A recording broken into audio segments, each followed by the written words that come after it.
Hi, I'm Kimberly, and I'm reading a favorite book today for Read and Feed. This one is called Caps for Sale, a tale of a peddler, some monkeys, and their monkey business.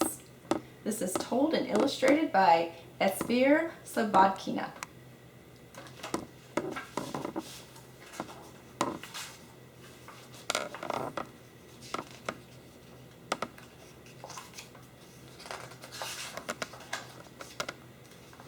Once there was a peddler who sold caps, but he was not like any ordinary peddler, carrying his wares on his back. He carried them on top of his head. First he had his own checked cap, then a bunch of gray caps, then a bunch of brown caps, then a bunch of blue caps, and on the very top a bunch of red caps. He walked up and down the streets, holding himself very straight so as not to upset his caps.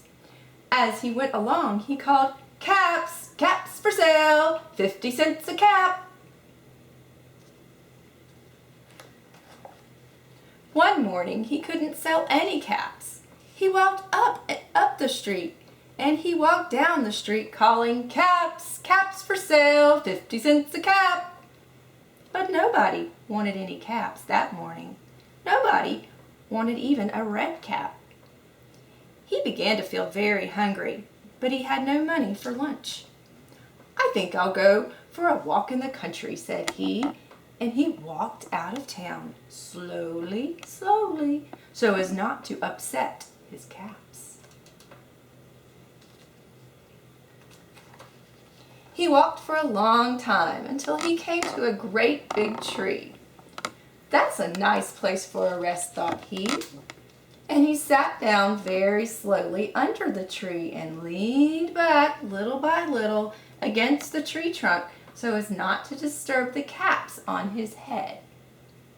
Then he put his hands to feel if they were straight. First his own checked cap, then the gray caps, then the brown caps, then the blue caps, then the red caps on the very top. They were all there, so he went to sleep. He slept for a long time. When he woke up, he was refreshed and rested. But before standing up, he felt with his hand to make sure his caps were in the right place. All he felt was his own checked cap. He looked to the right of him, no caps.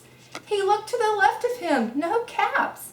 He looked in back of him, no caps. He looked behind the tree, no caps.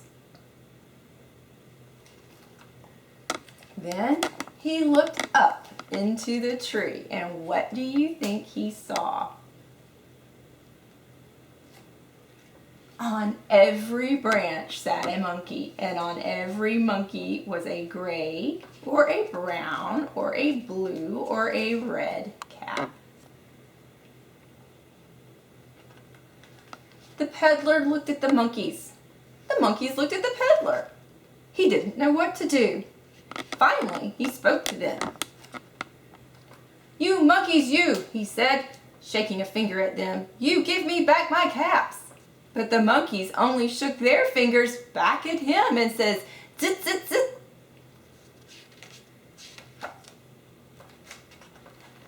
This made the peddler angry, so he shook both hands at them and said, "You monkeys, you give me back my caps." But the monkeys only shook both of their hands back at him and said, "Zit, zit, zit."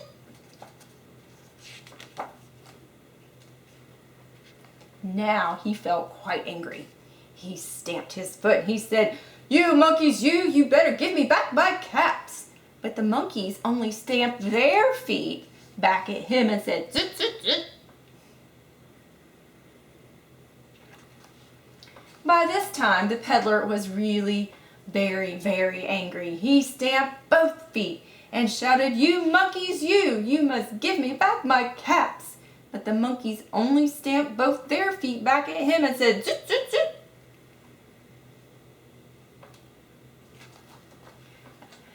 At last, he became so angry that he pulled off his own cap, threw it to the ground, and began to walk away. But then, each monkey pulled off his cap, and all the green caps, and all the brown caps, and all the blue caps, and all the red caps came flying down out of the tree. So the peddler picked up his caps and put them back on his head. First his own checked cap, then the gray caps, then the brown caps, then the blue caps, then the red caps on the very top.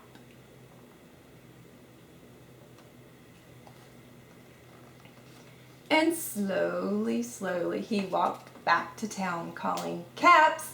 Caps for sale! 50 cents a cap!"